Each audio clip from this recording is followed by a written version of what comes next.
notificações de Ponte Preta e Guarani. facebook.com/Rádio Bandeirantes Campinas. Fechada com você, fechada com a verdade. Assista a Rádio Bandeirantes Campinas no YouTube. Jornalismo e esporte da sua cidade ao vivo e as transmissões de Ponte Preta e Guarani. youtube.com/Rádio Bandeirantes Campinas. Inscreva-se em nosso canal, ative as notificações e acompanhe a Rádio Bandeirantes onde você estiver. Rádio Bandeirantes, fechada com você, fechada com a verdade. Você está ouvindo Rádio Bandeirantes Campinas, FM faixa estendida 85,7. Rádio Bandeirantes, fechada com você, fechada com a verdade. Manhã Bandeirantes. Oferecimento. Recap, Sindicato dos Postos de Combustíveis de Campinas e Região. Acesse recap.org.br. E Hospital São Luís Campinas. Acesse redidor.com.br. O quinto sinal marcou na Rádio Bandeirantes, a hora da informação da nossa região dentro do Manhã Bandeirantes, chegando em FM 85.7. Muito obrigado para você que até agora ficou na companhia do Jornal Gente. Amanhã tem mais, sempre às 8 horas depois do Primeira Hora, também na tela do Band News TV. Você acompanha a Rádio Bandeirantes Campinas também pelos aplicativos digitais, pelo portal bandmulti.com, pelo aplicativo Bandplay e com imagens, transmissão já iniciada do nosso canal de vídeos do YouTube Rádio Bandeirantes Campinas, para você curtir, compartilhar, se inscrever, receber ao vivo a nossa programação, participar dos sorteios da equipe de esportes de Carlos Batista e acompanhar também com imagens as reportagens que vamos exibir ao longo desta edição até às 11h30 da manhã, quando o Carlos Henrique vai chegar com os destaques esportivos dentro do Nossa Área. Eu sou o Heitor Fredo, convido você a participar conosco também pelo nosso próprio canal do YouTube, no canal da Rádio Bandeirantes Campinas. Se você for inscrito, você tem a sua caixa de mensagens para enviar para a gente a sua opinião, a sua informação, a sua prestação de serviços. Ou então pelo nosso WhatsApp, o 19 97102 1493, 97102 1493, já liberado a partir de agora para a sua participação.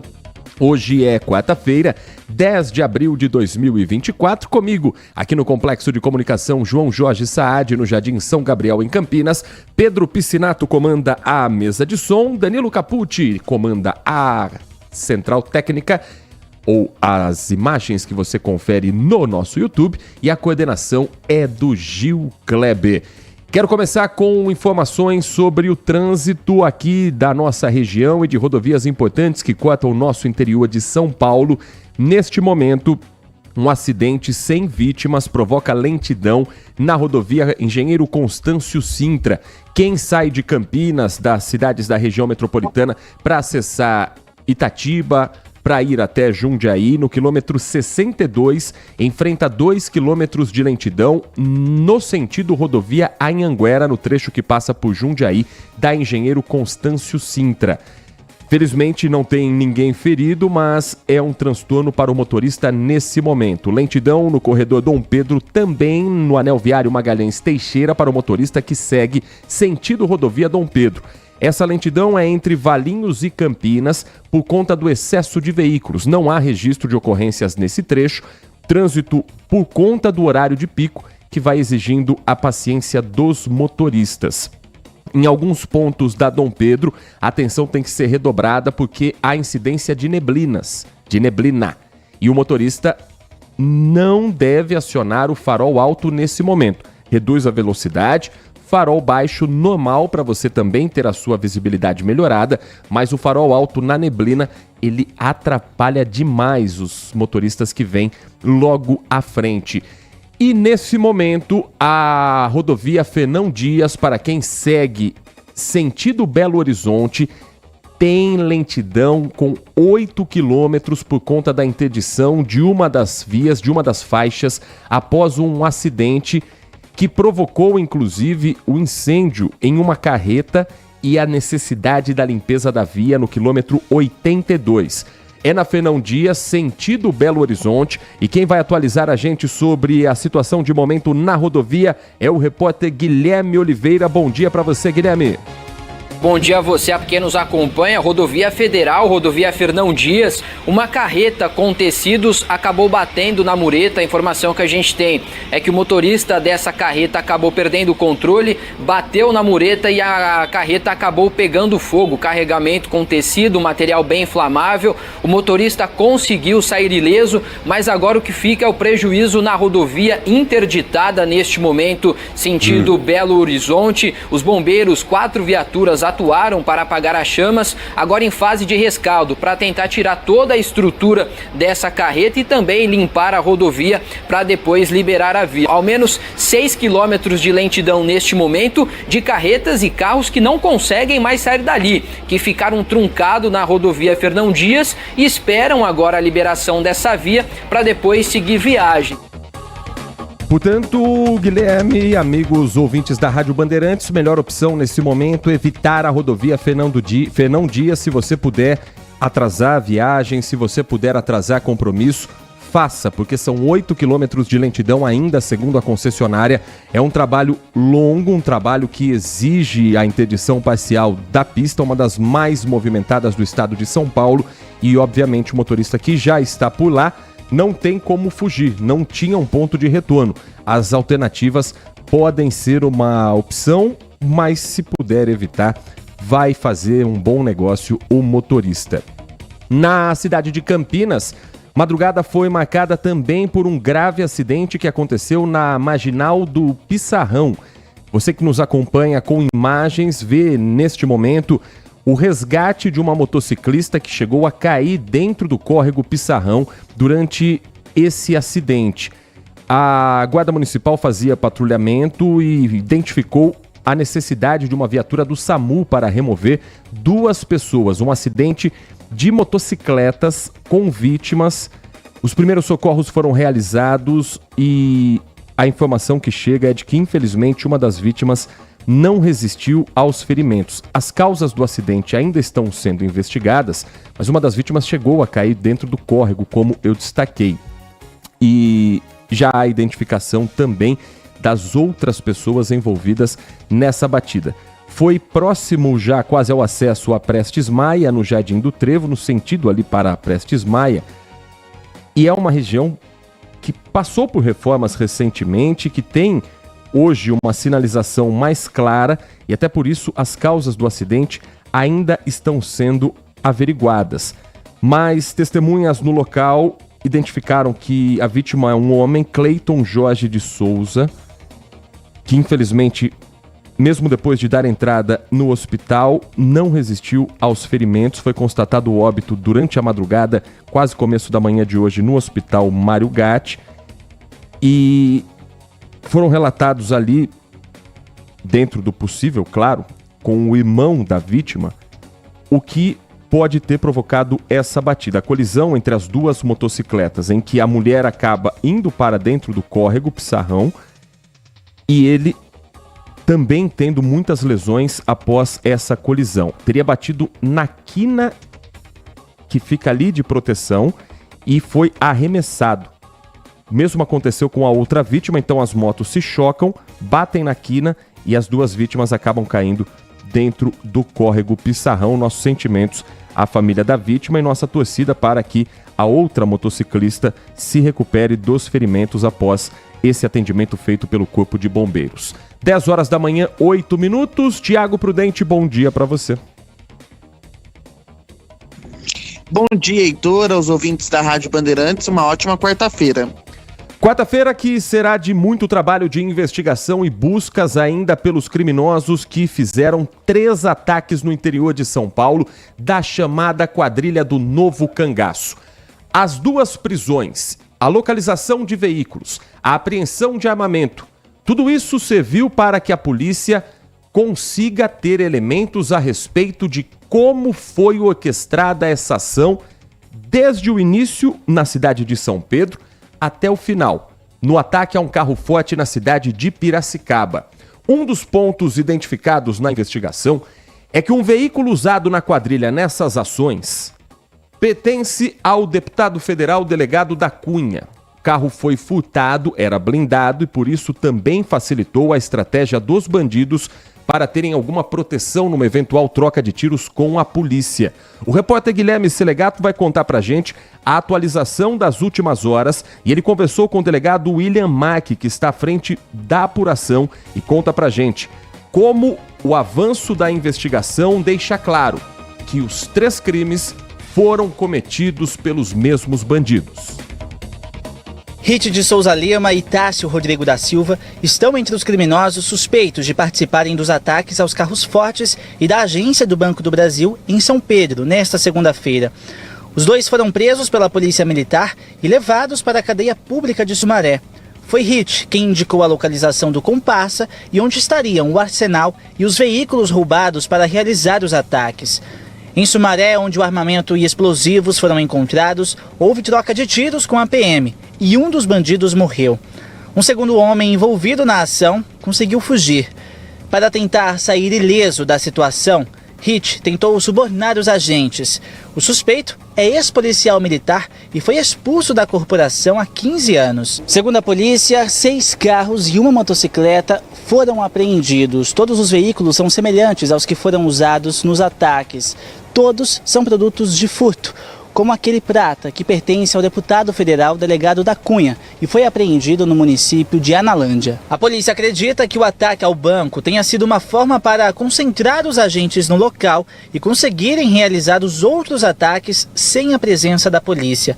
A investigação não descarta que esse grupo faça parte de uma facção criminosa. Existe a hipótese de ter sido feito o roubo em São Pedro, uma agência pequena apenas para concentrar a movimentação policial lá e fazer um roubo de 2 carros fortes ao mesmo tempo em Cordeirópolis. Todos frustrados praticamente, não tiveram intento e fizeram um terceiro aqui, tentaram fazer um terceiro aqui. Isso pode ter sido tudo planejado, como isso também pode ter sido na empolgação no momento do dia, né, e da ousadia dessa quadrilha. Tudo isso são frentes de investigações que esperamos responder em breve. Os ataques começaram na madrugada de segunda. Uma agência bancária em São Pedro ficou completamente destruída depois de 4 explosões. R$200 mil foram levados pela quadrilha durante o roubo. Já no fim do dia, foram 2 ataques no período de 1 hora. 2 carros fortes que foram interceptados em Cordeirópolis, na região de Rio Claro. Os carros blindados ficaram detonados e os bandidos fugiram do local. E não parou por aí. O terceiro ataque aconteceu em Piracicaba, mas a ação dos bandidos foi frustrada pelos vigilantes do carro forte. Houve troca de tiros no local. Marcas de bala ficaram por toda a lataria do veículo. As investigações seguem em andamento no Departamento de Investigações Criminais, o DEIC de Piracicaba, para conseguir chegar aos outros integrantes da quadrilha. Com relação aos veículos apreendidos, além do carro do deputado da Cunha, também outros automóveis e uma motocicleta, um total de 7 veículos foram apreendidos.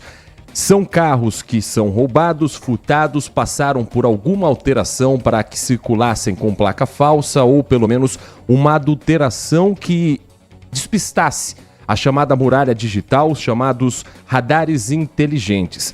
Quanto ao veículo especificamente do deputado do PP de São Paulo, delegado da Cunha, o veículo foi furtado no mês de março na cidade de São Paulo e estava abandonado em Analândia, que fica na região metropolitana de Piracicaba.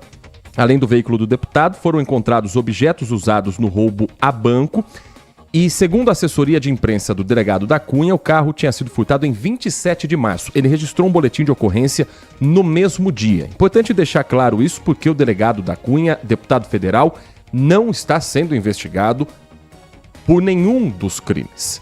Ele é vítima do furto de carro e o veículo foi usado nas ações. É um carro com um motor potente, um carro blindado, então para a quadrilha era muito útil ter um veículo com essas características. E tudo isso só foi possível, essas informações foram chegando para a polícia graças a uma primeira prisão, vista como fundamental para a chegada também ao segundo suspeito, ao quartel-general do crime organizado em Sumaré, onde houve a troca de tiros com o terceiro elemento dessa quadrilha. O nome do preso é Rit de Souza Lima. Um policial militar que há cerca de 15 anos foi expulso da corporação e que, bem recentemente, foi preso num outro crime com troca de tiros após uma tentativa de assalto a um carro forte. Ele foi julgado, condenado, liberado e voltou a agir com as mesmas características de violência, de uso de armas de grosso calibre, de estratégia militar a favor do crime organizado. O capitão Rafael do BAEP da Polícia Militar fala a respeito do histórico do ex-policial militar preso agora como integrante do novo cangaço do crime organizado. Uma viatura da Polícia Militar abordou um veículo suspeito que estava esse marginal, né, o Hit. De imediato ele confessou que ele tinha participação no delito, né? As equipes do 1º BAEP chegaram, fizeram contato, entrevistaram ele e a partir disso ele indicou a participação dos outros 2 indivíduos e a localização da casa, que seria a casa dele. Qual delito o senhor está falando? Do carro forte. Ele estava falando especificamente da segunda tentativa de roubo do carro forte. O de Piracicaba. Isso. Ele não confessou, então, que ele participou do roubo a banco? Nesse primeiro momento, não. Posteriormente, sim. E a partir disso, ele tentou trabalhar uma corrupção ativa com os policiais, oferecendo uma série de vantagens, a localização dos outros marginais, a localização de dinheiro, de armas, para tentar garantir a sua liberdade. Ele que é ex-policial militar? Ele é ex-policial militar, ele foi expulso da corporação já há mais de 15 anos. A Polícia Militar identificou essa série de problemas que ele apresentou, fez o papel dela, expulsou da corporação. Já teve uma ocorrência em 2019, um enfrentamento também com as equipes do 1º BAEP em Campinas, onde 2 marginais resistiram à ação policial, faleceram, foram apreendidos vários fuzis, carros blindados e ele era um dos presos em 2019. E ele foi condenado, a Polícia Militar fez o papel, apresentou, ele foi preso em flagrante, saiu e está novamente praticando esse tipo de delito. Ele falou de Piracicaba e falou da agência bancária de São Pedro. De Cordeirópolis ele fala alguma coisa da Washington Luiz? Ele confessa a participação de todos. Nesse momento em que ele tentava trocar a liberdade dele, ele confessou a participação de todos. É óbvio que depois, no curso do processo, quando ele é ouvido na delegacia, é uma tendência natural a versão dele se alterar. Qual seria a função dele, doutor, dentro dessa ação toda? Ele difícil. É explosivista? O que ele faz? Não, ele não mexe com explosivo, mas ele faz o apoio logístico, tanto que todo o material, as armas, os coletes, os explosivos estavam na casa dele. E o que ele disse? A ação no banco teria sido para despistar, para chamar a polícia para lá e depois eles poderem roubar os carros fortes? Ele não entra nesse mérito. Eles tentaram, ele relata que ele tentou fazer na sequência vários delitos para tentar pegar as forças de segurança desprevenidas. Mas, em razão da integração da Polícia Militar com a Polícia Civil, o fluxo de informações que é bem fácil, bem ágil, possibilitou o cerco, as diligências. Assim que a Polícia Militar ia detendo os indivíduos suspeitos, né, os partícipes do crime, a gente já tinha contato com a Polícia Civil, eles já iam identificando, prestaram todo o apoio, então, graças a isso, a ocorrência conseguiu se desenvolver nesse sentido de prender esses marginais e recuperar esses armamentos. O que aconteceu quando chegaram na casa em Sumaré? Teve troca de tiros? A gente chegou na casa em Sumaré, ele indicou que seria a casa dele, que estaria os armamentos, foi indagado se havia pessoas no interior, ele falou que sim, os policiais se organizaram, fizeram as células táticas, né, progrediram, e dentro da casa, um indivíduo imediatamente, ao perceber a presença policial, ele se evadiu, saiu pulando os muros, pulou por dentro de uma casa, fez uma senhora ali, nem chegou a fazer de refém, né, mas ele a usou para garantir a sua fuga. E esse segundo indivíduo optou por se homiziar dentro da casa, ele pegou um fuzil e assim que os policiais entraram, ele disparou contra os policiais que revidaram a injusta agressão, ele acabou sendo baleado, foi solicitado o socorro médico para ele no local e onde foi constatado o óbito. Esse é o capitão Rafael do BAEP da Polícia Militar falando sobre a prisão de Hit de Souza Lima, um ex-policial militar de 40 anos, preso em 2019 depois de trocar tiros com a polícia em uma tentativa de assalto a um carro forte, em que ele estava com armas de grosso calibre, armas de uso exclusivo das forças de segurança, condenado e já estava na rua. Ele não fugiu da cadeia, ele não teve benefício da saidinha e não voltou. Ele já estava liberado pela justiça, pela lei, para cometer novos crimes. O que mostra, Tiago Prudente, a complexidade de se investigar uma quadrilha do chamado novo cangaço. Eles têm um especialista em explosivos, que foi o segundo detido nessa operação. Eles têm policiais que conhecem técnicas militares para, por exemplo, isolar uma rodovia ou fechar uma cidade cercada por criminosos. Eles têm dinheiro para comprar esses artefatos e eles têm o abuso de, se necessário, trocar tiros com a polícia sem nenhum constrangimento. É algo que precisa de um trabalho específico de investigação, com equipes especializadas, e que não é fácil. Por isso que ações anteriores não chegaram ainda a todas as prisões. A polícia, nos crimes do ano passado, conseguiu identificar alguns criminosos, mas muitos deles estão foragidos, porque são bandidos que conhecem o outro lado do sistema. É o caso do ex-policial militar que volta para a cadeia. O que me chama a atenção nessa história é que ele foi expulso há 15 anos da corporação, né, Heitor? E foi expulso exatamente pela suspeita de participação com uma facção criminosa, né? Isso. E eu fico pensando, por que ele foi só expulso? Eu acho que a gente precisa mudar nossa legislação para que servidores, sejam eles policiais, sejam eles o cargo que ocuparem e tiverem ligação com o crime organizado, precisam de punições ainda mais pesadas. Não sei qual que é a sua opinião, mas eu acho que aqueles que trabalham para o Estado brasileiro e estão envolvidos com organizações criminosas precisam de punições ainda mais severas. O caso desse policial me chama a atenção, porque a punição dele foi ser expulso, esse ex-policial, ser expulso da corporação. Ele foi expulso, aí ficou 100% pelo jeito, trabalhando integral agora para a organização criminosa. Em 2019, é preso, trocando tiro com a polícia. Ficou o quê? Você foi preso em 2019, 2020, 2021, 2023, eu não sei quando ele saiu da prisão. Ficou no máximo 4 anos na cadeia, provavelmente réu primário. Só que a gente precisa mudar a lei quando se trata de membros de organizações criminosas. Não tem como, é preciso uma mudança na lei. Não dá para tratar um integrante de uma quadrilha, de uma organização criminosa, do PCC, do Comando Vermelho, de quem quer que seja, da mesma maneira de um criminoso, vou chamar aqui criminoso comum, porque há uma estrutura por trás, há toda uma estrutura de pagamento de advogado, fora a estrutura de que essas organizações controlam os presídios. Então é preciso sim que haja uma mudança na lei nesse sentido. Então, porque senão a gente vai ficar enxugando gelo, e a polícia vai ficar enxugando gelo, vai prender, aí fica um tempo na cadeia, solta, muitas vezes acham brechas na lei e conseguem soltar antes. Então é preciso sim uma mudança na lei. Se a gente não apertar o cerco contra as organizações criminosas, isso não vai surtir resultado. A gente vai ficar aqui anos e anos repetindo a mesma coisa. Eu não sei nem se você concorda comigo, mas eu acredito que a lei tem que ser mais rígida para membros de organizações criminosas e também para servidores, sejam eles policiais, sejam eles o cargo que ocupar, políticos, tem que ser mais rígida em relação a envolvimento com organização criminosa, porque são representantes ou tiveram ligação ou representaram o Estado e acabam utilizando tudo que aprenderam enquanto servidores para cometer crimes, né, Heitor? Levando informações, inclusive, para as facções criminosas de estratégias militares, treinando esses bandidos para ficarem cada vez mais perigosos.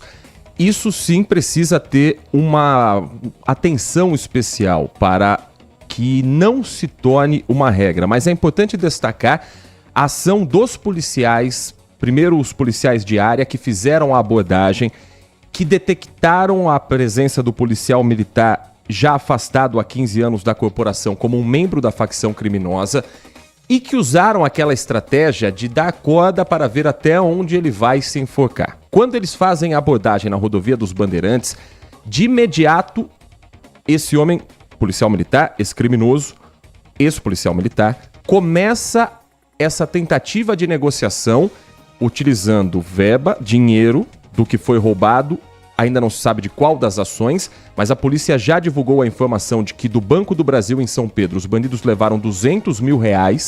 Não se divulgou ainda o valor levado do carro forte ou dos carros fortes na Washington Luiz, em Cordeirópolis. Já se sabe que no terceiro ataque do carro forte, em Piracicaba não tiveram acesso ao cofre do veículo, mas ofereceram o dinheiro, ele ofereceu um dinheiro para os policiais e informações privilegiadas que chegassem ao restante da quadrilha. Então, era uma tentativa de corrupção ativa para que os policiais, além do benefício financeiro, tivessem elementos também para chegar a outras prisões e, assim, apresentar uma parte da solução, que é algo que a corporação, obviamente, quer: entregar os presos o quanto antes para a justiça. Os policiais, depois de coletar essas informações, depois de descobrirem o QG, deram voz de prisão a esse ex-PM, não apenas pelos ataques, mas também por corrupção ativa. E é importante quando a gente vê os policiais militares agindo dentro da lei, cumprindo o protocolo que se espera deles, porque a honestidade hoje em dia deveria ser obrigação de todos, mas está virando um fator a ser aplaudido.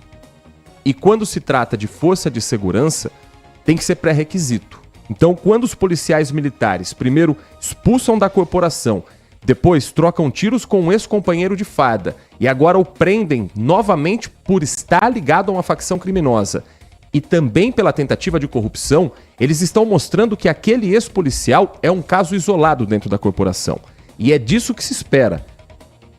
A corporação não pode ser manchada por conta de policiais que descumprem as leis e que se tornam bandidos. Isso vale para policiais que abusam da sua força e do poder que eles têm por conta do Estado, em abordagens policiais em que eles se sentem acima da lei. Isso vale para policial corrupto, isso vale para policial que está integrando uma facção criminosa. Quando eles são identificados, eles têm que ser expostos para o bem da própria polícia militar, de mostrar que isso não é o nosso jeito de trabalhar. Isso não é parte da polícia militar. Isso é um bandido que usou farda e que tem que ir para a cadeia, Thiago. Exatamente, porque se eles são protegidos, passa a sensação do que para a população, né, Heitor? Passa a sensação de que essas pessoas estão aí simplesmente sendo protegidas pela corporação. Por isso precisam sim ser expostas. Eu concordo com você e acho que agora a polícia tem um trabalho a mais aí.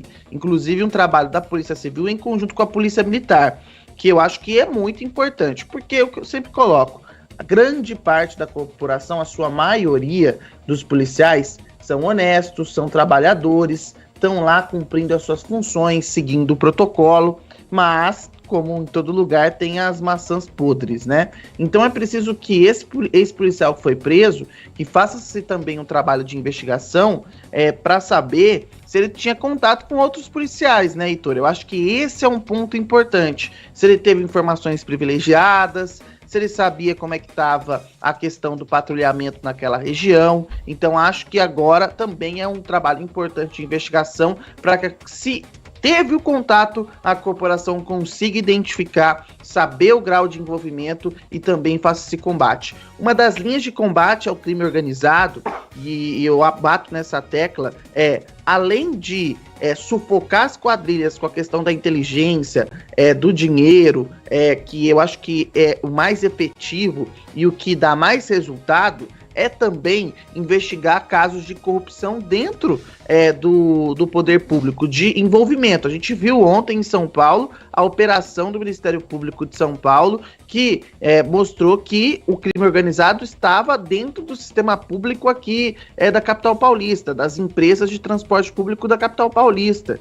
Então é preciso que haja essa investigação também, para identificar servidores, para identificar empresas do crime organizado, para identificar como eles atuam dentro do sistema. Esse combate também é muito importante. Sufocar o dinheiro, o combate interno para ver onde eles estão infiltrados e aí também a recuperação de território dessas quadrilhas. Em São Paulo isso não é muito nítido porque o PCC não trabalha dessa maneira, mas, por exemplo, no Rio de Janeiro, a recuperação dos pontos de milícia, dos pontos do tráfico de drogas. Então o Estado tem que trabalhar em várias frentes para combater o crime organizado. Mas sem dúvida nenhuma, Heitor, eu acho que expor esses ex-policiais, como nesse caso, ou um policial que está envolvido, seja O caso que for é importante para proteger a corporação e principalmente a maioria dos policiais que trabalham dentro do protocolo, que são honestos e estão ali realizando o seu trabalho diariamente, se esforçando, colocando a sua vida em risco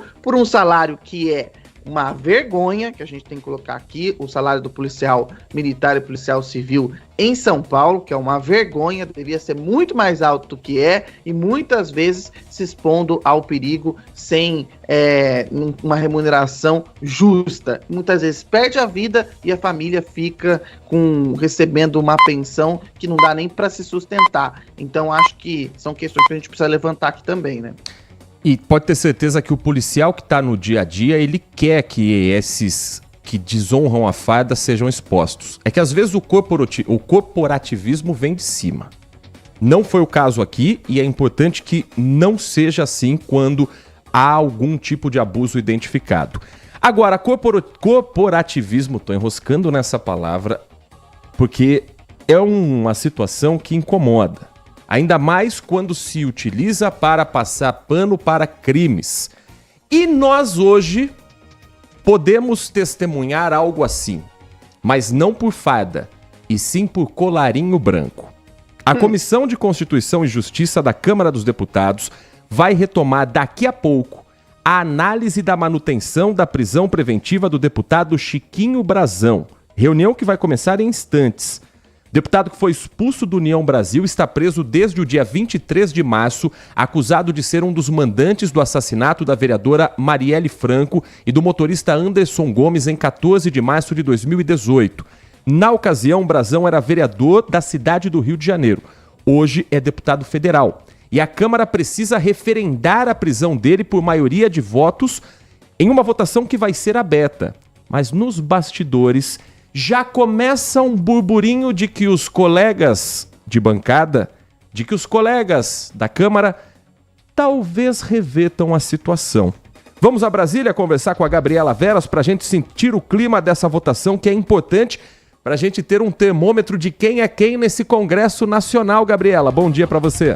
Um ótimo dia para vocês, bom dia a todos que estão por aqui na nossa companhia. A gente, antes de mais nada, fala que alguns líderes de bancadas estão deixando os parlamentares livres para que eles votem ali da forma que desejarem, sem orientação, que é um pedido, uma escolha, na realidade, feita em casos principalmente que são mais polêmicos, né? Quando uma bancada tem uma orientação para se posicionar de forma favorável ou de forma contrária. Em alguns dos casos, inclusive, a gente já vê uma mobilização de alguns partidos colocando ali, levantando a possibilidade dos parlamentares serem favoráveis à derrubada da prisão, à derrubada da decisão do ministro Alexandre de Moraes do Supremo Tribunal Federal, que determinou, portanto, a prisão de Chiquinho Brazão. Vale lembrar que essa análise começa daqui a pouquinho, a partir das 10 horas da manhã. Neste momento, a Comissão de Constituição e Justiça está nos trâmites iniciais, registrando a presença, com aquela chamada ali dos nomes, né, com a presença dos parlamentares que vão participar aí da CCJ, e a partir das 10 da manhã eles começam a analisar. O que a gente já tem de informação é a seguinte, que tem um relator, né, que tem um relatório, na realidade, que já é apresentado aí, portanto, de forma favorável à prisão, à manutenção da prisão de Chiquinho Brazão. Então, a partir de agora, os parlamentares vão continuar esse debate para saber, né, para se colocarem ali de forma favorável ou de forma contrária a esse relatório. O Arthur Lira, presidente da Câmara dos Deputados, já disse que assim que essa questão for resolvida lá na CCJ, ele já traz esse tema para o plenário da Câmara dos Deputados, que fica ali bem atrás de mim, para votação, para que essa definição seja dada, seja feita. A expectativa é que isso aconteça entre hoje ou no mais tardar amanhã. Então, essa semana já sai aí, portanto, uma definição sobre o futuro de Chiquinho Brazão. Vale só a gente relembrar que para derrubar esse voto, para revogar essa prisão, são necessários 257 votos favoráveis. E vale a gente lembrar também que essa votação é aberta, ou seja, a gente pode acompanhar como que cada parlamentar vai votar, como que cada um defendeu ou não essa determinação do ministro Alexandre de Moraes. Então, tudo isso a acompanhar. Já a sessão, a Comissão de Constituição e Justiça abre para a gente já ver aí o início dessas discussões, desses debates com relação a esse tema. Volto com vocês. Obrigado, Gabriela Veras. Já está atrasado, né? Já está atrasado. Era previsto para começar às 10, mas já está atrasada essa sessão da Comissão de Constituição e Justiça. Paralelo a isso, o Conselho de Ética e Decoro Parlamentar da Câmara dos Deputados instaura hoje o processo contra o deputado Chiquinho Brazão após um pedido de cassação aberto pelo PSOL, que alega o seguinte: o deputado federal Chiquinho Brazão desonrou o cargo para o qual foi eleito, abusando das prerrogativas asseguradas para cometer as ilegalidades e irregularidades. A sua cassação é uma necessidade. A cada dia que o representado continua como deputado federal, é mais um dia de mácula e de mancha na história desta Câmara. São duas situações, uma é a perda do mandato, a outra é a manutenção da prisão, que foi uma lei criada junto com a Constituição de 88, com outro intuito. A ideia era referendar ali uma lei que protegesse os parlamentares contra crimes políticos. Tem que ter o contexto histórico para isso. Em 88 era fundamental ter uma lei como essa. O Brasil saía de uma ditadura militar e tinha que ter uma proteção para que os parlamentares não fossem presos pelas suas opiniões ou pelas suas falas, para que alguém não usasse um instrumento político para punir alguém eleito democraticamente. Então, quando se criou a ideia de que um deputado preso precisa ser referendado pelo Congresso para, de fato, validar essa cana, era nesse cenário em que ninguém poderia entrar na Câmara dos Deputados para prender alguém que eventualmente está criticando o governo, que está fazendo denúncias de corrupção, que está apontando ilegalidades com quem está no poder. Não para passar pano para crime de homicídio, Thiago Prudente. E tem uma explicação para essa movimentação na Câmara, né? Domingo eu conversei com o deputado federal Henrique Vieira, que é do PSOL, o mesmo partido de Marielle Franco, e eu perguntei se essa movimentação era real. Aí ele me disse o seguinte, falou, olha, a semana que passou, o Congresso não teve movimentação porque os deputados estavam nas suas bases eleitorais por causa da eleição municipal, última semana de janela partidária. Mas aí ele disse, olha, mas tinha essa movimentação sim na semana anterior e eu vou sentir o clima nessa semana. E pelo jeito aumentou essa articulação. E isso surge por quê? Para o ouvinte nos entender. Essa movimentação não surge para defender Chiquinho Brazão. Muitos deputados defendem que a não manutenção da prisão dele seria uma resposta ao STF, principalmente à oposição no Congresso. Muitos bolsonaristas têm defendido isso, que seria uma resposta ao STF, não sei o quê e não sei o quê. Isso é resposta ao STF? Agora vamos parar para pensar aqui. Isso é resposta ao STF? Isso é um recado para a população brasileira. Que você pode mandar matar, se você for deputado, que tá tudo bem. Você vai ser liberado da prisão. E tem inúmeras questões nesse processo que são colocadas, que colocam ali tanto o Chiquinho Brazão quanto o seu irmão, que era conselheiro do Tribunal de Contas do Rio de Janeiro, que também está preso, e o delegado Rivaldo, que também foi preso. Então a gente precisa entender, isso você pode passar recado de outra maneira, mas utilizar a prisão de alguém que é acusado, que está sendo ali colocado como um dos mandantes do assassinato de um político, não dá, não tem explicação, não tem justificativa, e aquela história é o que eu sempre falo aqui, as pessoas têm que ser coerentes. Fica gritando aos quatro cantos aquela frase que não me agrada nem de perto, bandido bom é bandido morto, aí chega na hora de fazer a votação para que seja feita justiça, que é justiça.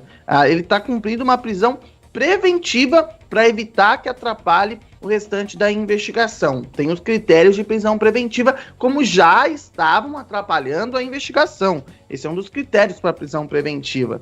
E aí a Câmara cogita soltar um deputado para dar uma resposta para o STF.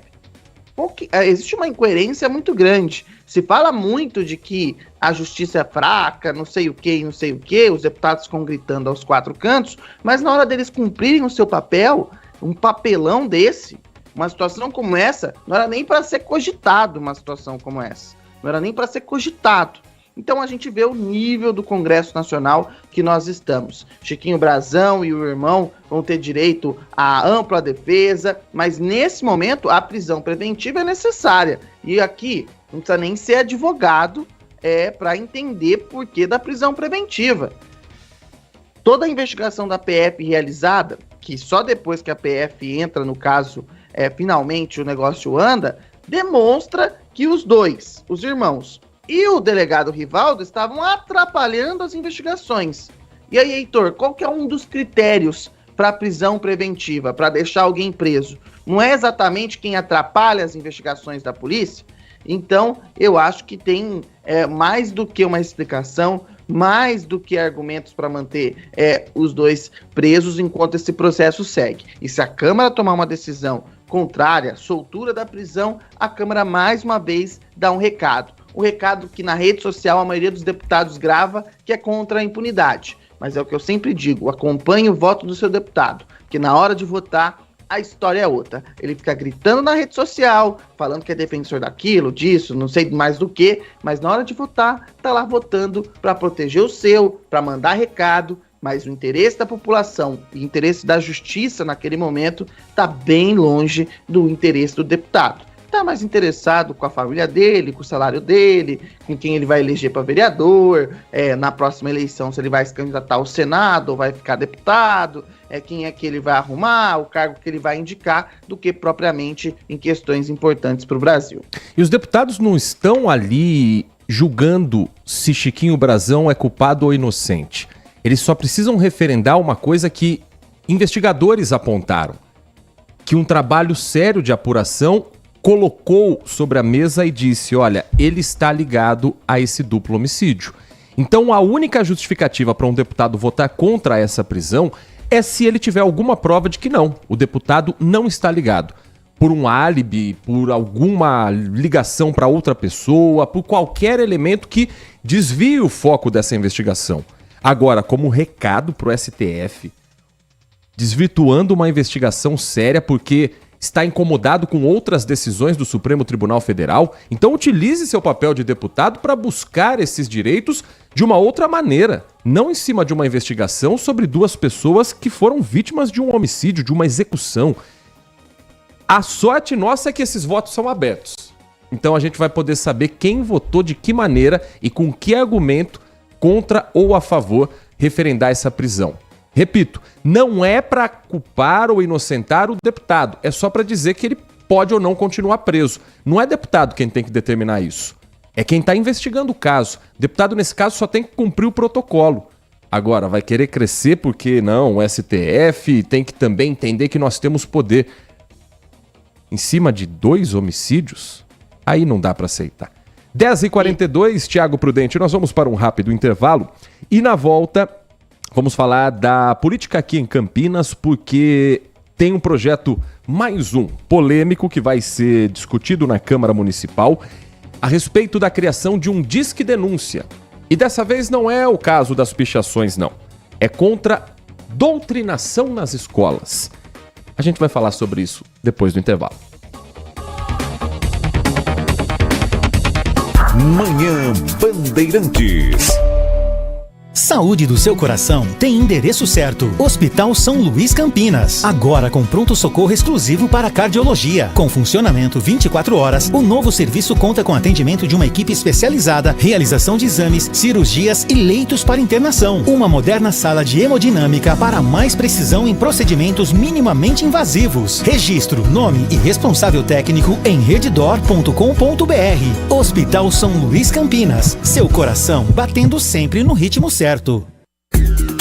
Consumidor, muitas vezes a qualidade do combustível que você coloca no tanque do seu veículo pode ser tão diferente quanto o preço que você paga por ele. Por isso, procure abastecer em postos de sua confiança e exija sempre o cupom fiscal. É seu direito e a sua garantia. Recap, Sindicato dos Postos de Combustíveis de Campinas e Região. Acesse recap.org.br.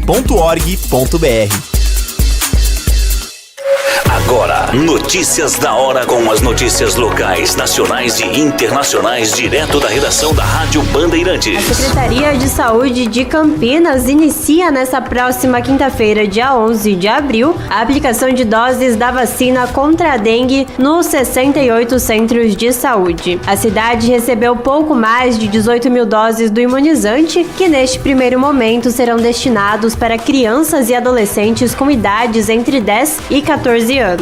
A distribuição das doses para as unidades básicas de saúde na cidade é realizada nesta quarta-feira. Campinas entrou na lista de municípios contemplados pelo Ministério da Saúde com doses da vacina contra a dengue, após o prefeito Dário Saad, também vice-presidente da área de saúde da Frente Nacional de Prefeitos, ter feito no mês passado uma reunião em Brasília com a ministra da pasta Anísia Trindade e outros integrantes da entidade para tratar sobre a distribuição de doses. Para receber o imunizante contra a dengue, não é preciso realizar agendamento. A Secretaria de Saúde orienta a apresentação de documento de identidade com foto e, além disso, é recomendado também levar a caderneta de vacinação se tiver. As salas de vacinação funcionam conforme o horário de funcionamento de cada centro de saúde. Você ouviu Notícias da Hora, aqui na Rádio Bandeirantes. Você já tem título eleitoral? 8 de maio é o último dia para fazer o título ou regularizar a situação antes das eleições 2024. Não perca tempo, faça agora. Acesse tre-sp.jus.br e siga as orientações. Para atendimento presencial, agende pelo site do tribunal e compareça ao cartório agendado. Justiça Eleitoral, a voz da democracia. São Luís Campinas, o maior e mais completo hospital da rede DOR na região, agora com novos convênios. Manhã Bandeirantes. 10 horas da manhã, 46 minutos. Vamos a um giro da opinião do nosso ouvinte que participa pelo WhatsApp, o 971021493. 971021493. Mensagem de áudio chegando pra gente compartilhar com você. Bom dia a todos, DJ Alê, Heitor Fredo, Thiago Prudente. Duas pessoas presas do assalto aos carros fortes, na verdade. Aí, se a gente for lá pesquisar, se essas pessoas forem pobres, ou se não, se forem pais aí de filhos de menor de 9 anos de idade, daqui a pouco tá na rua de novo, na audiência de custódia, não é verdade? Esse é o nosso Brasil. E gostaria de fazer uma crítica aí, tanto às prefeituras quanto ao governo do estado de São Paulo. Que negócio é esse, meu? Como é que aprova uma empresa de ônibus, que seria os donos dessa empresa, integrantes do PCC? Não dá para investigar isso antes? Não dá para ver isso antes? Gente, nós estamos falando em transporte público estadual da cidade de São Paulo. Tá certo que não tem a ver a concessão com o prefeito, com o governador, tem mais a ver com o prefeito, mas o governador também tem que estar atento aí, Tarcísio. Sei que não era o contrato na sua época, mas vamos rever. E agora? Tem que fazer medida judicial para a empresa não parar, para não desguarnecer a população. Então tudo tem que ser revisto nesse país. As leis têm que ser revistas, mas de uma maneira rápida, efetiva, para que essas coisas aí não continuem acontecendo. Grande abraço a todos, DJ Alê. O Edivalmir Massa fala o seguinte: Tiago, falando em impunidade, ninguém está falando da agressão do filho de Lula à esposa. Qual o motivo? Eu fico muito triste, por isso que falo que estou desiludido com esse povo. A imprensa desceu o pau em Daniel Alves e Robinho, e quando é com o filho de Lula, a proteção é evidente. O que é isso em jornalismo? Podem me informar? Eu falo por nós, não pelo jornalismo como um todo, porque colocam tudo numa caixa. Não tem nem procuração, né? Não tem nem procuração. Nem pretensão para isso. Colocam tudo numa caixa de jornalismo. O que a gente pode dizer é o seguinte: nós estamos acompanhando o trâmite. Falamos aqui, inclusive, né? Falamos, criticamos, apontamos o que a polícia já fez a respeito da abertura do inquérito e tem que se seguir um rito a respeito disso. Acusação, chance de defesa, investigação. Está nesse Ponto. Está nessa fase, está nessa etapa. Diferente de Daniel Alves, condenado já em primeira instância pela Justiça da Espanha, diferente de Robinho, condenado em 3 instâncias, por crimes diferentes, graves, todos eles, tanto a agressão contra a mulher quanto o abuso sexual, mas crimes diferentes. Assim como não dá para colocar tudo numa mesma caixa de jornalismo, não dá para colocar tudo numa mesma caixa de todas essas histórias, Edivalmir. São crimes diferentes, em momentos diferentes. E a insistência nesse assunto, eu entendo que é aquela questão política de parecer que para um lado passa pano, para o outro não passa. E eu concordo que em alguns momentos militantes de esquerda têm uma dificuldade de olhar para os erros que acontecem dentro da própria bolha. Mas aqui você fala do jornalismo. Então, jornalisticamente falando aqui pelo Manhã Bandeirantes, o assunto será tratado quando houver um fato novo. Robinho e Daniel Alves tiveram fatos novos e investigações concluídas. E eu tenho certeza, Edivalmir, que você não ficou incomodado com as críticas ao Daniel Alves e Robinho, né? Que eu tenho certeza que você concorda que eles precisam ser punidos por esses abusos sexuais. Então, só para deixar isso bem claro, Thiago Prudente.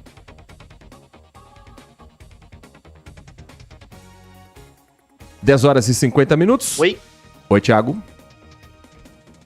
Você me chamou? Porque o seu som falhou aqui pra mim, entendeu? Só para deixar isso claro que são crimes diferentes, momentos diferentes de investigação e que não dá para passar pano nem para estuprador, nem para agressor de mulher. Não, isso sem dúvida nenhuma. E foi o que a gente pontuou aqui, né, Heitor? A gente trata dos assuntos quando tem um fato novo. Foi assim com o Daniel Alves, foi assim com o Robinho, que estão em momentos diferentes dos seus casos, estão casos diferentes também, que envolvem violência contra a mulher. O caso dos dois foi estupro. No caso do filho do Lula, é questão de agressão contra a mulher, contra a ex-esposa, e a gente está acompanhando, tá? O fato novo a gente traz aqui, se tiver uma denúncia, se tiver uma informação nova, sem dúvida nenhuma. Agora, o jornalismo trabalha em cima dos fatos que aparecem, dos fatos novos. Não dá para eu ficar aqui todo dia trazendo só porque eu quero falar sobre esse assunto. É preciso um fato novo para tratar desse tema. E esse tema foi tratado por nós. Eu acho que você foi perfeito aqui. Quanto ao Manhã Bandeirantes, nós tratamos desse tema, nós colocamos aqui, quem nos acompanha todo dia sabe disso, e a gente não escondeu aqui nada de ninguém. Eu acho que as pessoas precisam começar a separar o que é influenciador, do que é jornalismo, do que é articulista, quem publica opinião, do que é militância. As pessoas fazem uma confusão, que tudo é jornalismo. Não, jornalismo é uma coisa, militância é outra, influenciador é outra, quem fica dando opinião em rede social é outra.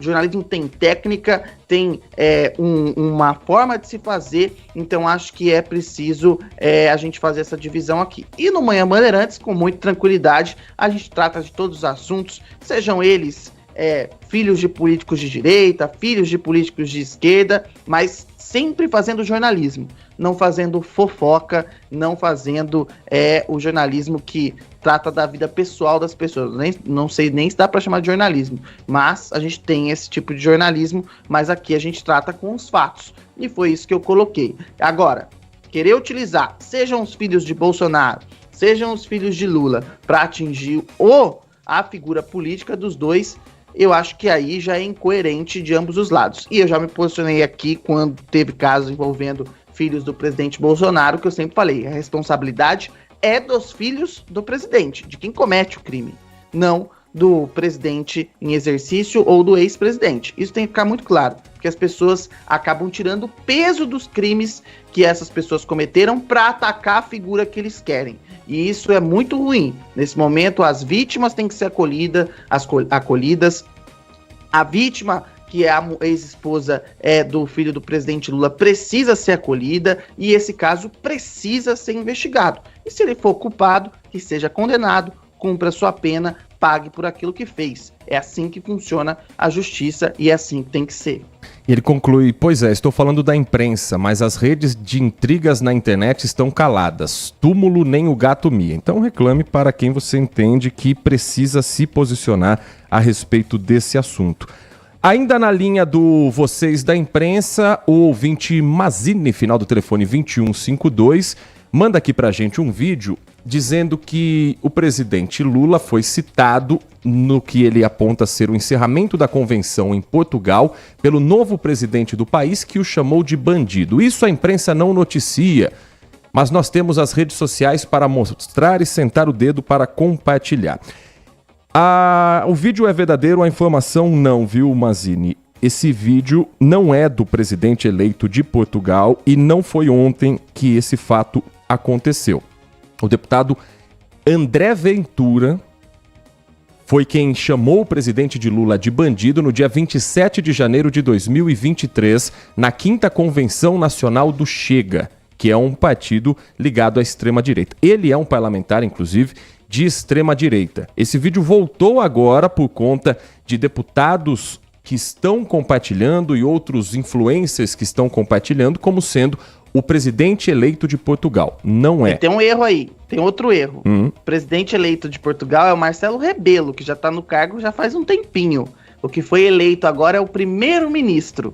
O povo é tão burro em compartilhar, desculpa a palavra aqui, mas é tão burro em fazer fake news, que o presidente que foi eleito agora em Portugal é o primeiro-ministro. Não foi o presidente. O presidente de Portugal, já tá no cargo, vai fazer um tempinho, gente. Tem mensagem de áudio também pra gente compartilhar antes de girar aqui a opinião de mais ouvintes. Bom dia, Thiago. Bom dia, Heitor. Bom dia. Como eu disse ontem, os bandidos estão com tentáculos em toda a parte da sociedade. Está ficando cada dia mais evidente. Ontem, por exemplo, a operação do Ministério Público de São Paulo descobriu, assim, uma investigação de 5 anos, que eles estão no transporte público da cidade de São Paulo, né? Então talvez não seja só aquelas duas empresas, tem mais coisa, né? Então 780 milhões de reais em um ano, então eles têm dinheiro para se financiar, tem uma empresa para limpar o dinheiro deles, né? Dos roubos, tudo, né? Então, e lá no Mato Grosso também, pegaram 2 caras com 400 quilos de droga, um juiz de plantão liberou os 2 caras, né? Então, assim, um juiz desse tem que ser investigado. E se for comprovado, ele tem que ser preso, não tem que ser aposentado, não, com os benefícios dele. Tem que rever isso do juiz quando ele faz uma coisa dessa, ele ser liberado, ser aposentado, né? Ele tem que ser preso e ter na cadeia normal, junto com os bandidos lá, né? Igual nos Estados Unidos. E o policial também, quando ele apronta alguma coisa, tem que ir também para cadeia normal. Não tem que ter cadeia de policial, não, né? É para ele aprender que ele é pior que o bandido, quando um policial ou um juiz é ladrão desse jeito, né? Tô cansado disso já. E vou falar uma coisa pra vocês, todo mundo falando que esses caras aí, eles foram, tática, isso, aquilo, outro, eles foram burros demais, eles foram gananciosos demais, eles pagaram pela ganância deles, esses bandidos burros. Alexandro Centro. Muito obrigado, Alexandro. O ouvinte Wagner Marcondes a respeito também da questão do transporte alternativo em São Paulo. Recentemente houve um problema parecido aqui em Campinas, é verdade, Wagner, mas parece que varreram tudo para debaixo do tapete. A exemplo da capital paulista, até armas longas foram encontradas aqui em Campinas. Absolutamente ninguém ouviu falarem no caso novamente. Afinal, a quantas andam essa investigação aqui em Campinas? Tá rolando ainda. Uma boa sugestão de pauta para o jornalismo da Band, é verdade, Wagner. Vamos, inclusive, atualizar isso também com a nossa produção. Sempre houve a suspeita do envolvimento do crime organizado no transporte alternativo em Campinas, mas até hoje não apareceu ninguém com coragem de meter a mão nessa cumbuca. Ou não apareceram os elementos suficientes também ainda, né? Afinal, que medo é esse que as autoridades daqui têm de investigar e divulgar o que foi apurado, questiona o Wagner. É sabido por todos os cidadãos da cidade as suspeitas que recaem sobre todo o sistema de transada cidade, que, diga-se de passagem, é um verdadeiro lixo, tamanha péssima qualidade do serviço prestado, é a opinião do Wagner Marcondes. Agradecendo ao Bruno Henrique, que está nos acompanhando também pelo Facebook da Rádio Bandeirantes, com a transmissão ao vivo também do nosso Manhã Bandeirantes. E o Eduardo Moraes, da Vila Padre Anchieta, ele manda pra gente uma mensagem. Muito obrigado, Eduardo, pela sua participação. Ele muda aqui o assunto, mas pra gente dar uma pitada também, uma resposta pro Eduardo, Thiago, ele pergunta: vocês não acham que o Elon Musk quer, na verdade, atrair atenção para a sua plataforma, ao invés de realmente estar preocupado com uma suposta censura no Brasil? Elon Musk, que vem gerando toda essa polêmica por conta das declarações fortes contra Alexandre de Moraes, contra o próprio presidente Lula. O Elon Musk, o Thiago Prudente, ele tá virando quase um velho da van americano, né? Que ele, no Twitter, tá virando um ser que não tem filtros. Mas assim como o dono da loja de departamentos no Brasil, eu acho que no fundo a preocupação é grana, sim, Eduardo. Concordo com isso. Porque a questão política, ela pode ter a sua interferência. Mas um bilionário, no fundo, a ideologia dele é o dinheiro, vai. Como é que eu comento isso depois dessa comparação, você tá entendendo? Se bem que o Luciano Hang tá quietinho agora, né, Heitor? Você percebeu? Depois da eleição do Lula. O Twitter dele foi derrubado. Agora ele tá tranquilo, tá trabalhando, fazendo apenas o trabalho dele, diz que não vai mais se envolver em política. Mas é mais ou menos isso. Elon Musk, como o próprio Eduardo Oineg comentou ontem no Jornal da Band, é um leão para falar do Brasil e um gatinho para falar da China, né? Por quê? Porque tem interesses econômicos. Então, eu acho que é basicamente isso. E é mais do que atrair para a rede dele. Eu acho que é mais a questão econômica, sim, e de uma articulação daquilo que ele pensa. Mas, assim, dizer que Elon Musk é bolsonarista é muito distante. Porque, por exemplo, Heitor, Elon Musk é um defensor ferrenho do uso de maconha. Você sabia disso? Ele é um defensor ferrenho do uso de maconha. Ele é um libertário, que a gente chama. Ele defende isso abertamente, uso em locais públicos. E assim, ele votou, por exemplo, em Obama, depois votou em Hillary Clinton, apoiou Biden, também não é um trumpista. Ele não é um trumpista, ele ainda não declarou em quem ele vai votar esse ano na eleição. Todo mundo aposta que pode ser no Kennedy Jr., que é uma terceira força do partido, de um partido independente nos Estados Unidos, que pensa mais ou menos como ele. E também é outra figura problemática, porque é um defensor ferrenho do meio ambiente, mas é anti-vacina, é um negócio maluco, assim.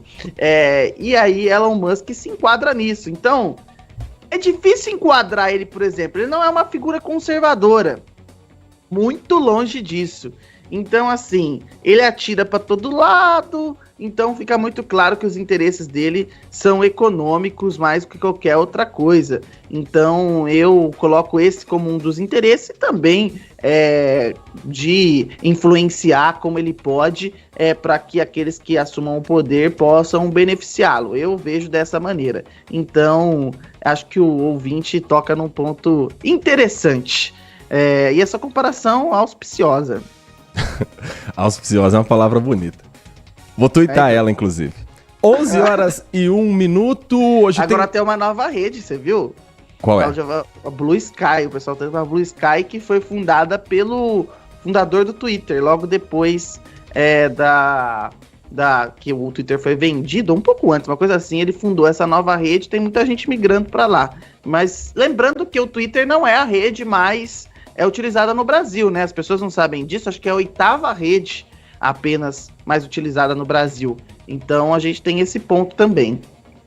11 horas 2 minutos. Hoje tem sessão na Câmara Municipal de Campinas e os vereadores votam em segunda discussão o projeto de lei que pode quase triplicar a multa em caso de dano ao patrimônio público e privado. É a lei da pichação que aumenta a punição, alterando a lei de 2015, colocando ali um valor de quase R$ 9.400 para quem for pego nessa situação de flagrante. A multa hoje é de R$ 3.700.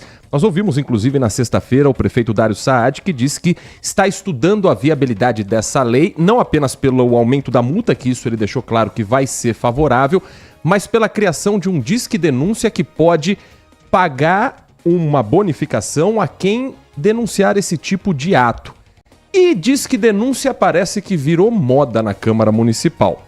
Um outro projeto foi protocolado pelo vereador Nelson Osseri, do PSD, contra o criando o Disque Denúncia contra a doutrinação nas escolas. Se a proposta for aprovada, vai funcionar pelo telefone 156, que já é o canal de comunicação entre a população e a prefeitura, e que, segundo o parlamentar, tem o objetivo de evitar que ideologias políticas prevaleçam nas instituições de ensino da cidade, tanto públicas quanto privadas. Ele, no texto, diz que está cansado de receber denúncias, seja nas ruas, no gabinete ou até de forma anônima, de escolas onde os professores querem impor suas ideologias políticas aos jovens, em vez de fazer o papel que deveria fazer, que é o de ensinar. E segundo o próprio vereador, a doutrinação é uma prática que vem sendo adotada por alguns partidos políticos que se aproveitam da atenção das crianças e dos jovens para disseminar suas ideias, deixando de lado o aprendizado da matéria. O vereador acredita que, muitas vezes, essa doutrinação se dá de forma intimidatória e que o aluno ou a pessoa afetada tem a quem recorrer. Então é dever do executivo fornecer essa ferramenta. Quem é que vai fiscalizar isso, Tiago Prudente? Quem é que vai determinar o que é doutrinação? Porque você aprender história, para muita gente, é doutrinação. E que tipo de ideologia tem que ser proibida? A que eu discordo? A que eu concordo pode? Isso aqui tem que ficar muito claro se um projeto desse de lei passar. Na verdade, acho que não tem nenhuma chance de passar. Até. Acho que até inconstitucional. E quem vai? O 156 já quase não tá sobrecarregado, graças a Deus, né? Tem pouco problema em Campinas, pouca gente ligando pra poda de árvore, pra buraco, pra esgoto vazando. Aí vai ligar uma criança de 11 anos dizendo... Ou o pai, né? Mas provavelmente o pai, né? Olha, meu filho aprendeu sobre Karl Marx na escola, isso é doutrinação. Não, isso é história. Aprendeu sobre a Revolução Russa. Falaram que o nazismo é de extrema direita. Tem que criar um selo aqui, vamos criar um selo. Selo Projeto Politicagem Eleitoral. Esse é o selo desse projeto. Politicagem eleitoral. A gente tá ganhando de eleição e o vereador tá jogando para a base dele. Qual que é a base dele? É uma base bolsonarista de extrema direita. Qual que é um assunto que tá sempre sendo tocado por esse grupo? Lembrando que vereador é eleito por nicho, ou seja, vereador não precisa ter voto de todo mundo. Ele precisa ter voto de um grupo específico, que é o suficiente para eleger ele. E esse é um tema que é sempre muito tocado. Ideologia nas escolas, aquela conversaiada toda e tal. E aí eu sempre fico com essas questões na cabeça. Como você disse, quem é que vai definir? Nós vamos criar um censor, mas esse mesmo grupo não é o defensor da liberdade? Mas liberdade para quem? Se é a minha opinião, aí tudo bem. Se não é a minha opinião, tem que ser censurada? Então acho que esse é um ponto importante. Além disso, a gente tem a proteção da cátedra do professor. O professor tem uma proteção na sala de aula. E o professor provoca o aluno a ter um senso crítico. Eu, na escola, estudei minha vida toda em escola pública, aprendi a ter senso crítico. E se engana quem acha que na escola só tem professor de esquerda, tem professor de direita, tem professor tucano, tem professor... E os professores estão lá. E eles estão ensinando os alunos. E erra quem pensa que o professor também tem tempo de ficar fazendo, que eles chamam aí de doutrinação. O professor não tem tempo nem de ensinar a disciplina, a matéria que ele tem que aplicar. E quem frequenta escola pública sabe como é que é uma escola pública. Sabe bem da estrutura de uma escola pública. O professor tem dificuldade de aplicar até o conteúdo que ele tem que aplicar. Vai ficar fazendo doutrinação. E aí você toca em outro ponto, Heitor, que é fundamental. História. Você vai ensinar história. E aí? Se você estiver falando de Revolução Russa, por exemplo, você está doutrinando o aluno, isso é história. Você está falando sobre a Segunda Guerra Mundial, isso é história. Você está falando da colonização dos europeus na América do Sul? Isso é história. E aí, como é que a gente vai ficar? Como é que você divide o que é doutrinação e o que é história? Quem é que vai fazer essa definição? Esse é um ponto importante. Além disso, acho que você toca em outro ponto que é sensacional. O 156 já não tem quase ligação. Imagina só a atendente do 156, Heitor, recebendo uma reclamação dessa. Imagina só.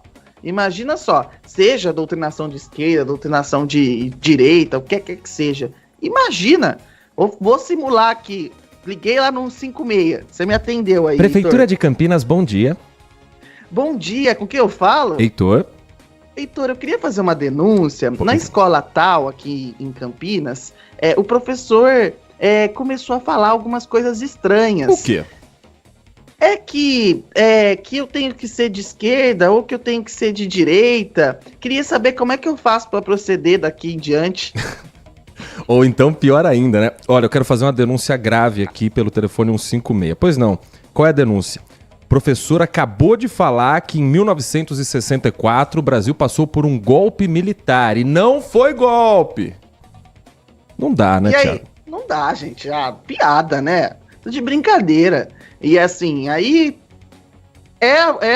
Você concorda comigo que é um projeto com selo político eleitoral, isso aí?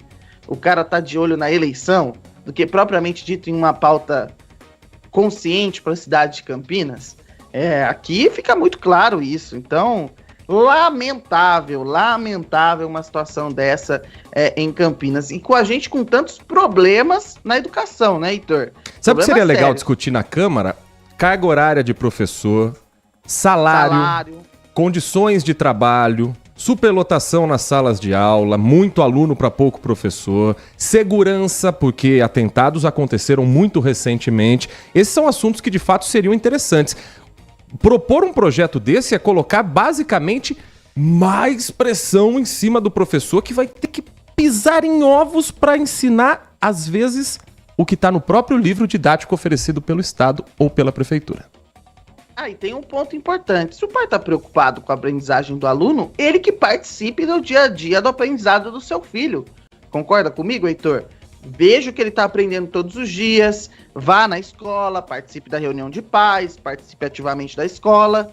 Mas eu desconfio que uma grande maioria dos pais não faz isso. E eu tô falando desconfio porque faz um tempo que eu saí da escola. Mas no meu período, o que tinha de pai que não aparecia nem na reunião dos pais para saber o que estava acontecendo na escola, era a grande maioria. 11h10. O Edson Elias, a respeito desse assunto, ele escreve: bom dia, equipe, projeto contra a doutrinação nas escolas. E nas universidades? Pode? Tem muita discussão a respeito disso também nas universidades, de projetos políticos serem colocados como se fossem matérias. Eu, pelo menos na minha experiência acadêmica, não vivi isso. Tive professores de esquerda, tive professores de direita, mas nunca tentaram enfiar a goela abaixo nada para que eu pudesse ter um posicionamento. Mas também eu já sou quase um senhor, né? Eu me formei em 2011. Hoje a política faz parte de qualquer assunto. Se a gente discutir sobre a cor da garrafa d'água que eu tô aqui na minha mão, já vão falar se mas é porque também escacou. Então hoje parece que o fanatismo faz a cabeça das pessoas com mais força do que 10, 15 anos atrás. Eu acho que as pessoas ficaram meio malucas, né, Heitor? Vamos colocar a palavra certa aqui. Qualquer coisa é motivo para colocar ideologia política no meio. E detalhe, né? Na universidade, a maioria dos alunos são maior de idade, né, Heitor? Né? Vão ficar ali enchendo o saco de quem tá ali dentro da universidade, quer fazer política, não quer fazer política. O problema é de quem tá na universidade, quer participar da atlética, quer participar de movimento dentro da universidade. A pessoa já passou do ensino médio, é grande, como o pessoal gosta de dizer, né? Já é responsável pelos seus atos. Concorda comigo, Heitor? Sim. Ou a gente tem que ficar cuidando, como o pessoal gosta de dizer, de marmanjo? Vamos ser sinceros, né, gente? Vamos crescer, vamos evoluir um pouco. Esse assunto tá batido, chega disso. As pessoas estão na universidade, elas têm capacidade de ter senso crítico, e a universidade vai ajudar elas a terem senso crítico. Se elas vão ser de esquerda ou de direita, elas têm que ter capacidade de definir isso para elas. Achar que todo mundo é doutrinado, que todo mundo isso é de uma sandice maior do que o mundo. As pessoas têm senso próprio, senso crítico, reduzir o ser humano à doutrinação básica. Então, assim, se fosse de direita, tudo bem, se for de esquerda, tá errado, se for de esquerda, tudo bem, se for de direita, tá errado. Não, a gente tem que parar com isso. E se algum lado da política se sente menos representado dentro das universidades, os alunos têm autonomia para formar esses grupos, só que tem que estar preparado para o embate. Isso tem que estar preparado. Por exemplo, quem não sabe, tem MBL na Unicamp. Tem MBL na Unicamp. Então vamos proibir a MBL também? Proibir todo mundo? Não, a universidade é um campo de discussão mesmo. Quem quer fazer parte de movimentos políticos, que faça. Quem não quer fazer parte desses movimentos políticos, que apenas estude. Mas dentro da sala de aula vai ter discussão política. Por exemplo, curso de jornalismo. Como é que a gente não vai discutir política no curso de jornalismo? É impossível um negócio desse. Não tem como, tem cursos que são inerentes, e em todos Ali o aluno está desenvolvendo seu senso crítico também. E também já é maior de idade, já é vacinado, pelo menos é o que se espera, né? E que faça ali o seu dever. A gente tem que parar também de tratar todo mundo como um bebezinho. Não é bebê, as pessoas têm autonomia. Não sei se eu tô doido aqui, tô exagerando, mas eu tenho essa sensação que a gente fica nessa situação, Heitor, de que, ai, coitadinho, vem aqui que eu vou cuidar, não sei o que, tá tendo doutrina. Não, as pessoas são maiores de idade, têm consciência do que estão fazendo e optam pelos caminhos que tomam, sejam de direita, esquerda. Tem gente que foi da esquerda, depois virou de direita, tem gente que foi da direita, depois virou de esquerda, e isso já grande, longe da universidade. Isso faz parte, as pessoas podem mudar de opinião e terem suas linhas políticas. Isso é democracia. O ouvinte Cláudio Sampaio nos escreve dizendo: análise ridícula e sem sentido deste programa a respeito da doutrinação política. Não é isso a que se refere o vereador. Lamentável ouvir uma opinião dessa. A doutrinação que se refere é o tema atual, aquela doutrinação que é feita nas universidades federais. Que nojo escutar vocês dois. Na Bandeirantes só escuto o esporte, vocês são estritamente parciais. Passei agora para ver o jornalismo e me arrependi. Daqui a pouquinho tem um spot aqui com o Carlos Henrique dentro do Nossa Área. Cláudio, obrigado pela sua audiência, obrigado pela sua opinião. Não tem Universidade Federal em Campinas, então o projeto ele é destinado às escolas. A gente está discutindo a respeito dessa questão e agradecemos a sua opinião, que é sempre importante a gente ter esse debate. É sempre bem-vinda a opinião contrária aqui no nosso Manhã Bandeirantes. O Marco Silva Bedin escreve: sou comunista e estudei em escola de padres, mas não foi lá que aprendi o comunismo, foi com o meu pai que me ensinou e sempre vivi em uma família vermelha, é o que escreve o Marco Silva, que é morador na cidade de Hortolândia. 11h15, o intervalo rápido, a gente volta já com o Manhã Bandeirantes. Você está ouvindo Manhã Bandeirantes. Oferecimento: Recap, Sindicato dos Postos de Combustíveis de Campinas e Região. Acesse recap.org.br. E Hospital São Luís Campinas. Acesse redditor.com.br. LG Mota Imóveis. A imobiliária campeã em vendas apresenta LG Mota Megstore, o shopping de imóveis de Campinas e região. Uma mega estrutura no coração do Cambuí, na Avenida Coronel Silva Teles 387, esquina com a Rua Coronel Quirino. São 60 empreendimentos no mesmo lugar, direto dos principais incorporadores do país. São imóveis comerciais e residenciais. Para moradia ou investimento, nosso telefone é 19 3722 7740 e nossas redes sociais, @LG Mota Imóveis. Assista ao programa Circuito Imobiliário todo sábado, às 8h30 da manhã, na Band Mais TV. E ouça na Rádio Bandeirantes toda sexta e sábado, às 10 da manhã. O nosso maior patrimônio é o nosso cliente.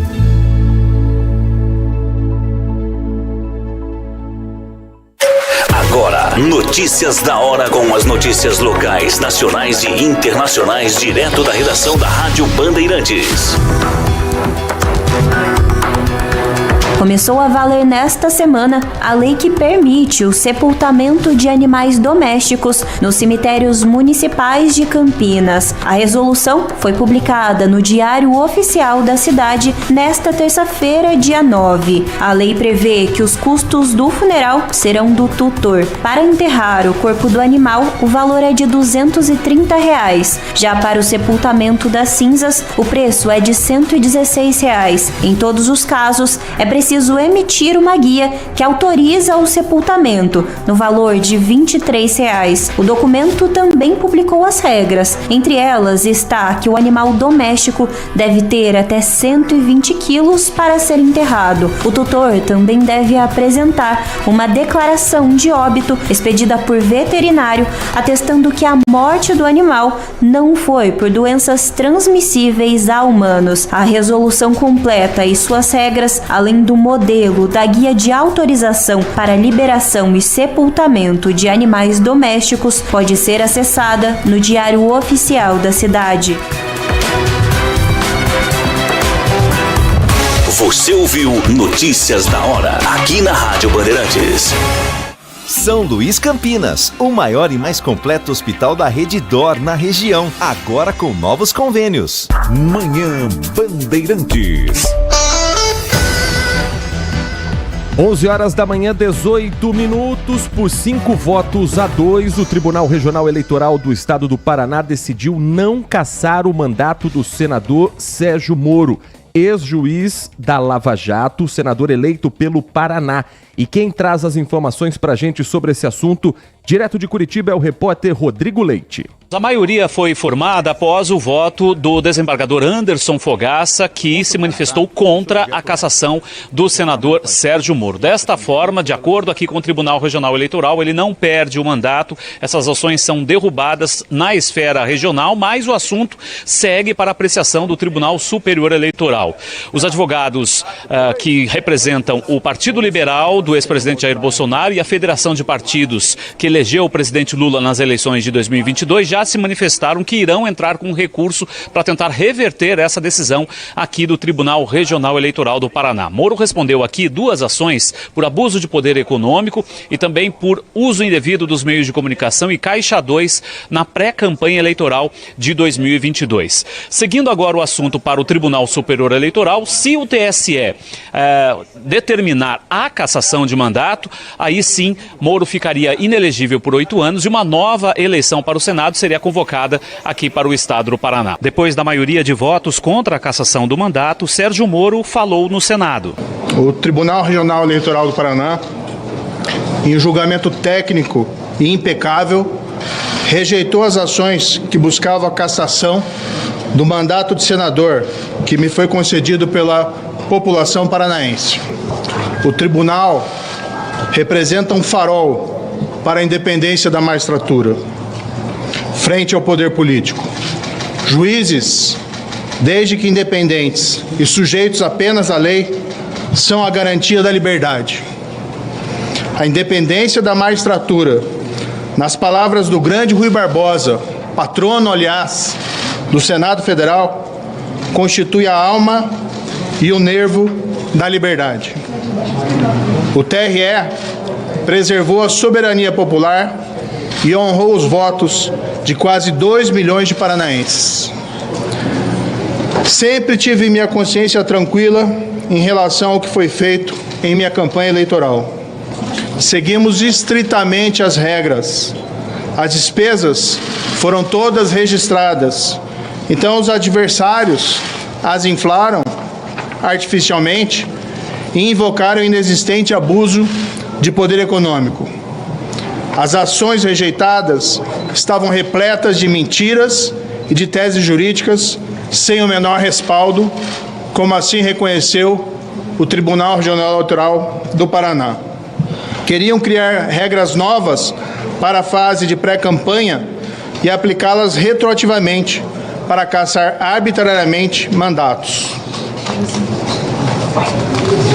No fundo, não passam de oportunismo misturado com retaliação contra o combate à corrupção feito na Operação Lava Jato.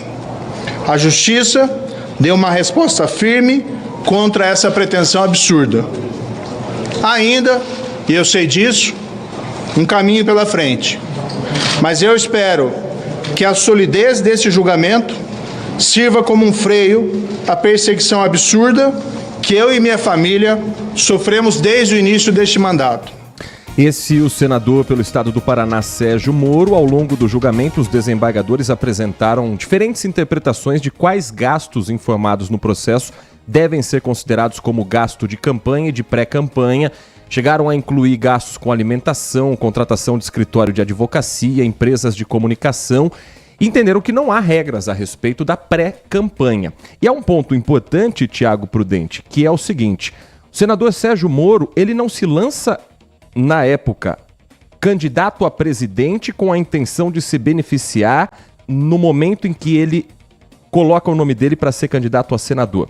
Ele se coloca como candidato a presidente porque ele pretendia ser candidato a presidente da República.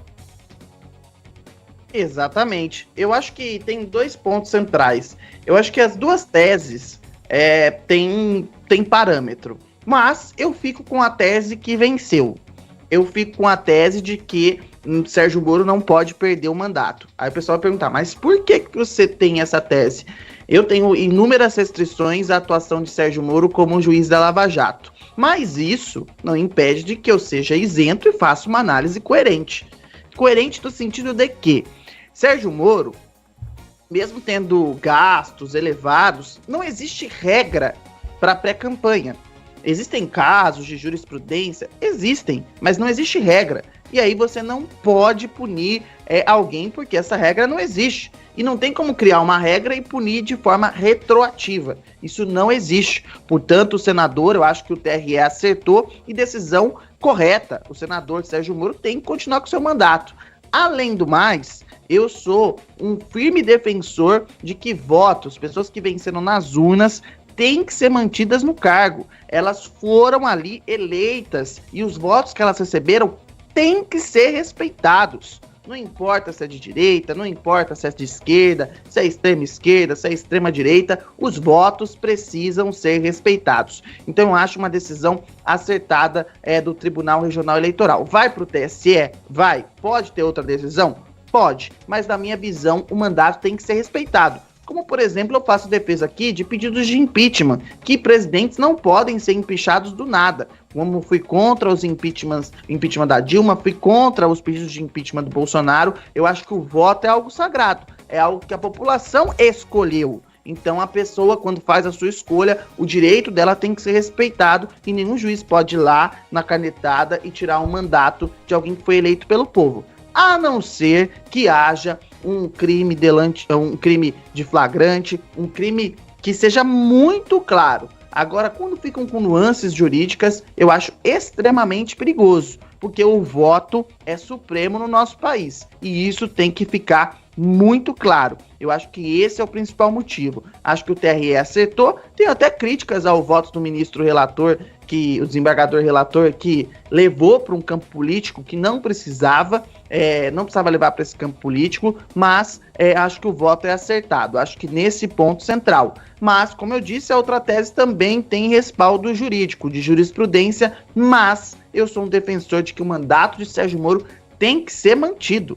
Tem que ser mantido, ele tem que cumprir os 8 anos de mandato pela população do Paraná que o elegeu. Até porque ele concorria à presidência, não ao Senado do Paraná, e depois deputado aqui em São Paulo, e depois de uma briga na justiça que ele foi parar no Paraná. Então acho que são coisas diferentes nesse ponto. Acho que a justiça acertou, Heitor. Será que vão me chamar de bolsonarista agora, só porque eu tô defendendo o Sérgio Moro?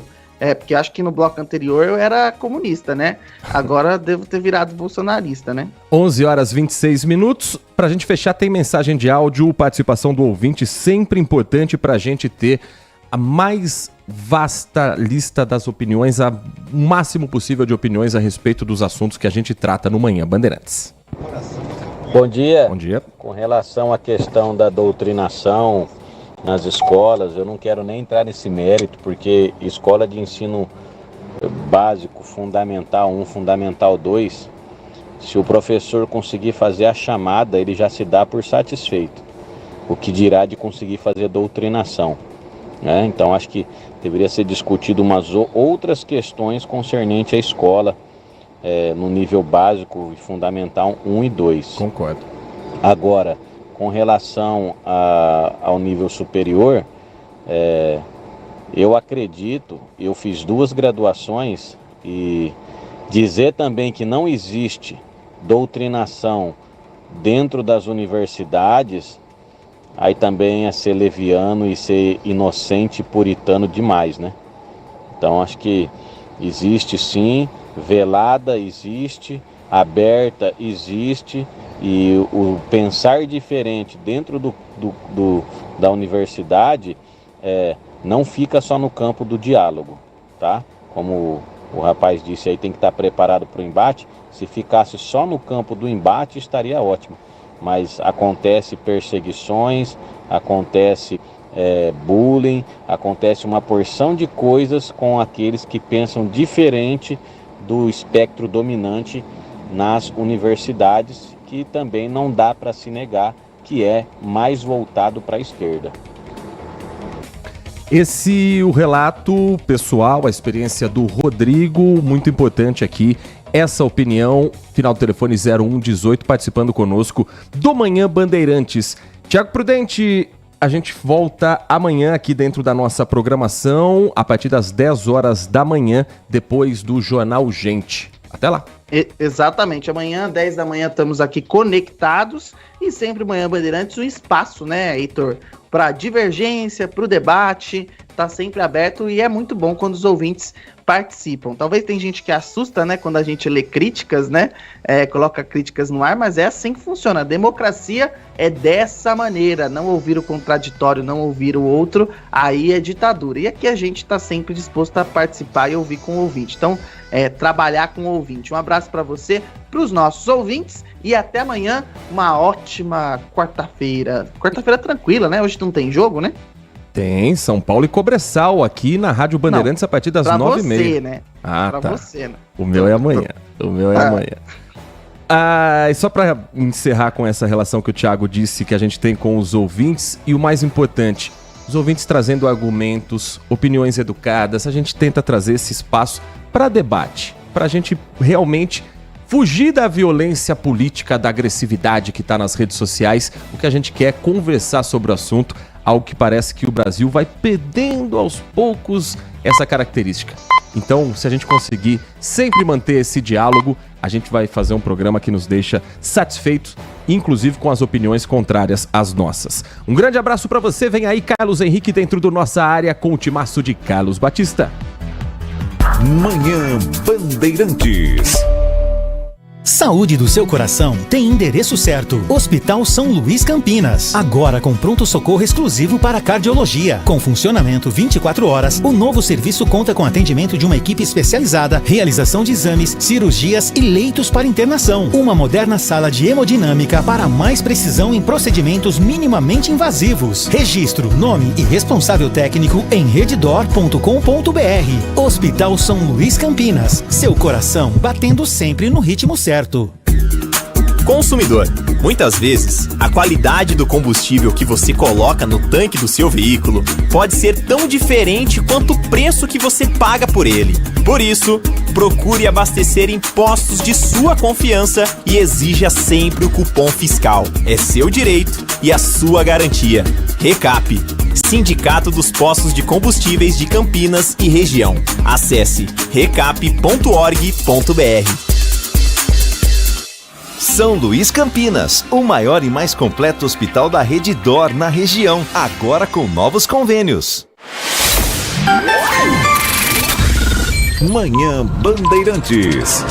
Oferecimento: Recap, Sindicato dos Postos de Combustíveis de Campinas e Região. Acesse recap.org.br.